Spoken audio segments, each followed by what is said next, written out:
Yes! It's Uncle Larry. Early morning, just woke up. Squeaky chair session of the Homeskoolin show. Not going to make a long video today. Just wanted to give you the results of the blind OJ guitar shootout video yesterday. That was interesting, wasn't it? A lot of people thought I was trying to fool them, like when I put the OJ card up that I was playing a telly the whole time. But I didn't. Anybody that guessed E was right, because that was the burst. I don't know what it sounded like on that end of the iPhone, but in as much as I love all those guitars, the burst made a mockery of all the other ones. It's just, I wasn't. People said I was smirking when I played it. It's just, that guitar just, the width of the notes is just, it's just stunning. Yes, all the other guitars are great guitars. They all have their place in this world, unlike me. But the burst just, it's just, if you're in the room and you hear with the way that it just kicked the shit out of all the other guitars, it's funny. I don't know, man. There's just something about that thing. I understand now. A lesson was trying to be taught to me, and I understand now. A couple things in VCB, real quick, and then I'll get out of your way. Let's see. This is from the video called 10,000 Hour Blues. Did we just witness the first ever video edit from Uncle Larry at 1707? Hell no. No, I've done a lot of it. I'm getting pretty savvy with the iMovie, kids. That's not my first video edit. Jeez, man. Come on, man. Come on now. I look to Uncle Larry for validation of principles and concepts. Thanks for providing that validation on Steely Dan and the fact that Gretches must have a Bigsby. Thank you. I know a couple of session players that don't like Steely Dan, and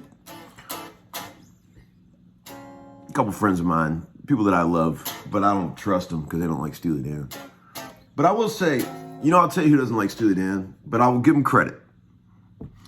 This is kind of cool of him to do this, okay? Paul Moak does not like Steely Dan, okay? And I know that's fucked up, but he's a child of the, Guns N' Roses era, Nirvana and stuff. That's where his heart's at. So I get it, man, I love Paul. Paul's a great dude. We're old friends. But one night we were having a few beers at his amazing studio. And he said, man, I just don't get Steely Dan. He goes, but I'm trying to be open-minded. And I thought this was very cool. And he said, you love Steely Dan, right? And I said, yeah, dude. I mean, the first 7 albums, I know every note on every record. And he said, play me one song, man, that'll change my mind about Steely Dan. And I sat and thought really, really hard, what one would really move him, because I appreciated the fact that he was open towards it, and so we're sitting there in his studio, so anything we play back is going to sound amazing coming through those big ATC monitors, So I said, all right, I got it, man. I pulled up Don't Take Me Alive off Royal Scam, which is a fucking smoking track. And he sat there with his eyes closed, a bunch of other people there with us, and he listened to it. Open-minded. And at the end of it, he was like, all right, I see. He goes, it's cool. It's really, he goes, I don't love it, but I see why you like it. He's a fan of music. He knows what good music is. And, he got it. I think he got it. And then we all had a great night that night. We each took a turn playing one song for the other people. You could pick one song to play for everyone else. And we got rocking in there so good that we blew the fuse on the speakers. I remember that. That was fun. Good night. But, that's a lesson to us all. You think you know something, and you closed off that pipe in your life. Like you decided you don't like this, right? You closed that valve. But are you really just going to carry that around your whole life? I mean, what if you're wrong? What if you just haven't heard the right thing to make you change your mind? Just be open-minded, kids. That's all I'm saying. I'm working on that myself. There's a lot of things in this world that I've decided that I don't like, but I always try to think, if I was in the right context and I heard this at the right time, in the right place, with the right people, would I love it? See, like I've said before, everyone wants to think that they're discovering this music. Like I said many times, the worst thing you can do is hype something. You never go up to one of your friends and say, dude, you got to check out this fucking track. It's fucking awesome. Don't ever do that. Because what's going to happen is they're naturally inclined to not like it because you said it was so awesome. Just send it to them. Text the track and don't put a word. They don't know if you like it, hate it. They just want, why is he sending me this? So you listen to it. Open-minded. That's the way to do it. Don't ever hype shit. Okay? But I can't help it sometimes. I get so excited about some shit that I think is great. I have to hype it a little bit. I mean, don't take me alive, man. That track, it delivers on every level. That's why I picked it. If you like guitar, it's got fucking sick guitar in it. If you like lyrics, it's got amazing lyrics. If you like vocal harmony and arrangement, it's all there. It's got a rock factor that's a little higher than the typical Steely Dan song. Do you think you'll be doing the Jimmy Bruno thing in 20 years? The guy said. And I wrote back to him, can you guarantee me another 20 years? Another guy said, it's funny wearing a shirt with your own face on it. You see, I'd have no trouble wearing my own merch. A lot of people think it's super tacky, but I have no taste. And I worked really hard to build the brand that is known as Homeskoolin, and I have no problem advertising it. As a matter of fact, if I was one to get a tattoo, I might even get the Homeskoolin tattoo on my arm. You got to be proud of what you do in this life. You can't walk around, feeling down on everything. Let's see. One guy said, modes are just a major scale. When I wrote back, I don't know that one. Another guy said, jazz is calling. And I wrote back, well, are you going to do it? Another guy said, Uncle Larry, you got Millhunky roots all the way. Yes, I do. Look up Millhunky for those who don't know.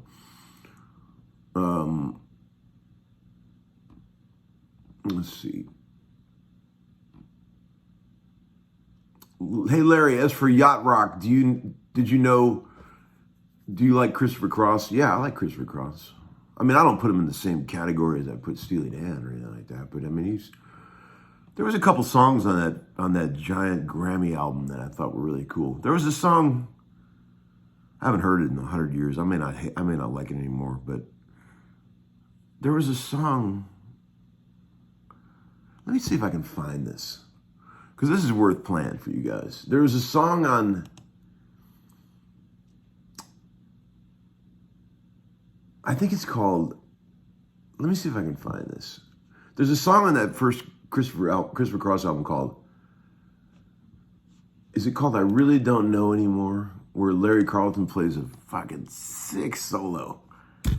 Listen to this shit. Let me see if I can find it.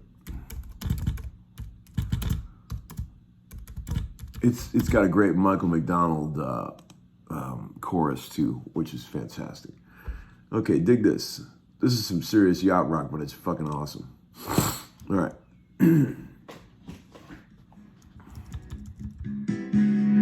Oh yeah. Oh yeah.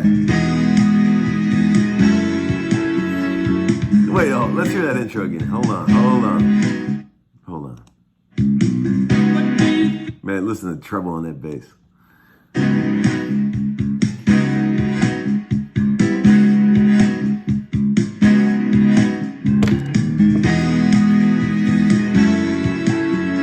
I feel like Rick Beato making a reaction video right now.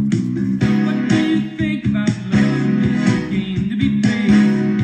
The tone of loss. Vocals mixed so low. To be lost. Not like a Nashville record. After all. What do you think about love? It's a way to be safe. Feel the warmth of Big old 11 chord. You guys, there's nothing more yachty than an 11 chord. Where you play a B major over a C sharp.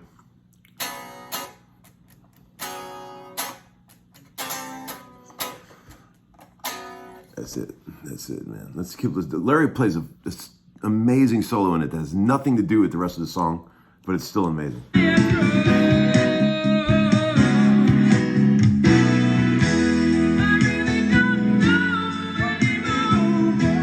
Who's that singing backup?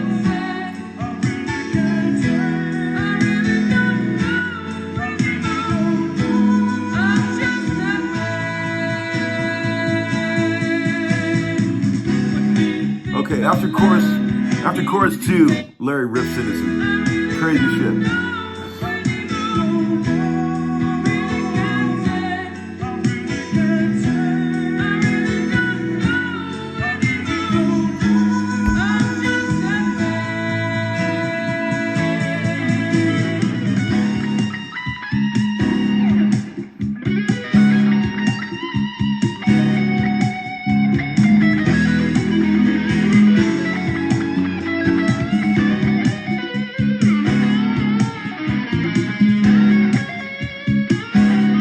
Talk about tension.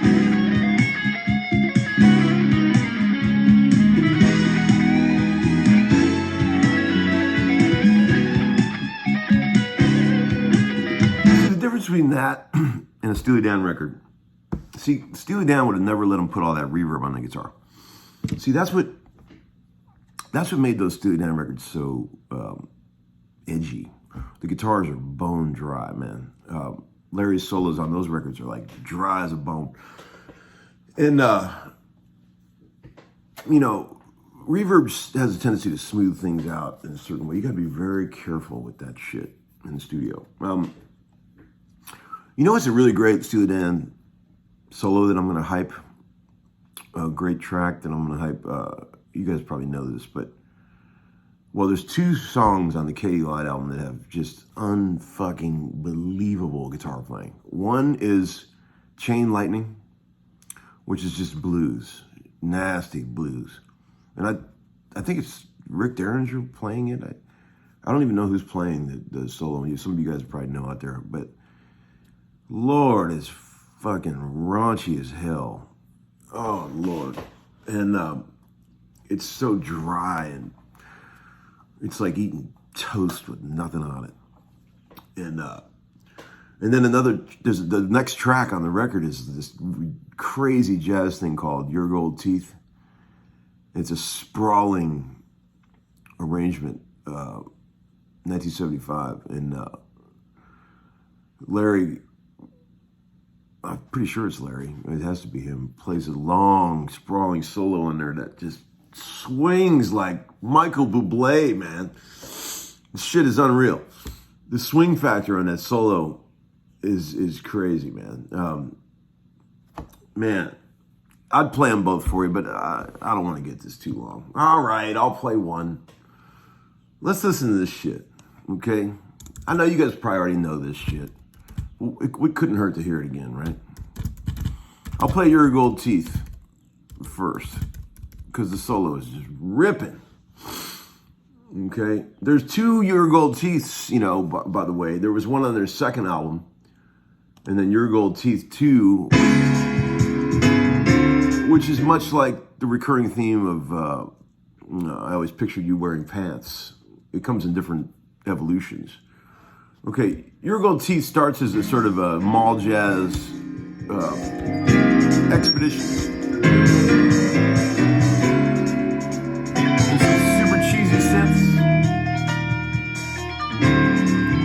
But now listen to what Larry gets into here. Okay. Okay, all right, dude. Oh, this is gonna kill you. All right.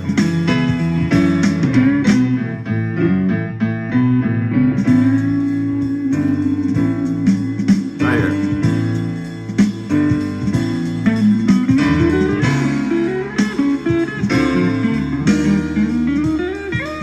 Guitar is totally out of tune, but it's so fucking awesome. All right, let's hear it again. God, man. Here it comes.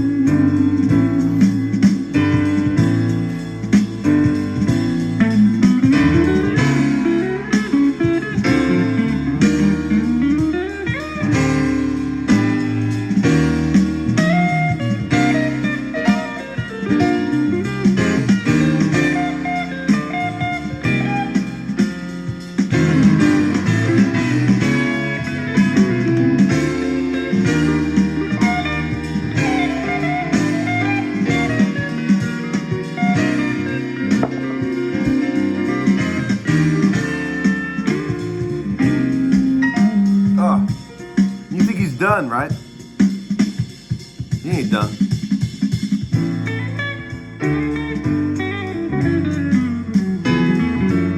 Still haven't tuned.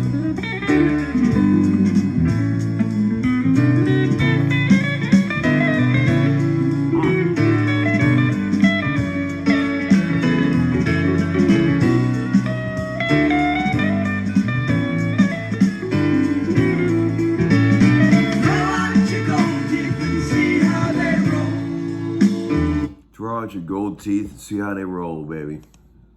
Come on. The answer they reveal. Life is unreal. Now dig this. Listen to this raunchy ass shit. I'm hyping it. I'm sorry. Chain Lightning. Great Blues. 1975. Jumper Carroll.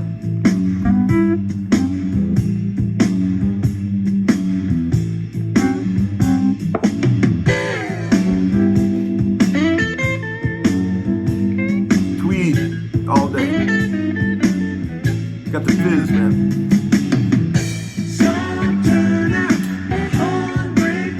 Whoever's playing that rhythm. Sick.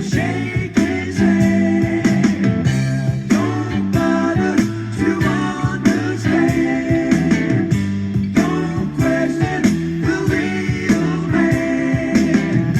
He's part of the brotherhood. Chain lightning, it feels so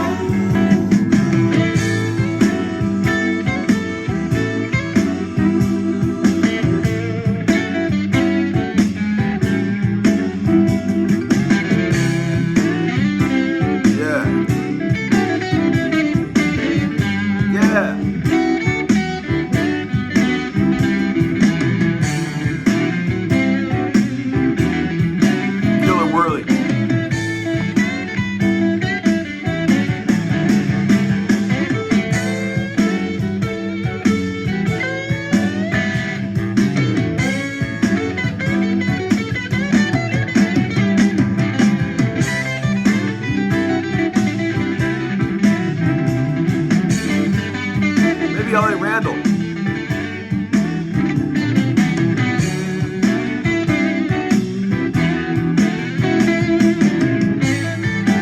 You know what? That probably is Elliot Randall. I'll bet it is. Sure sounds like some of the same licks on Reelin' in the Years.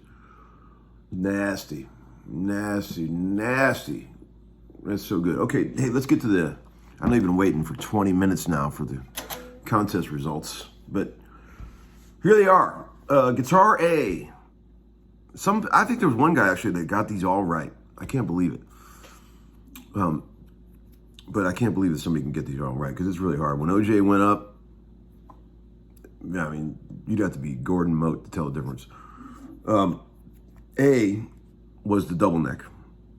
B was the 335. C was the 69 Black Custom.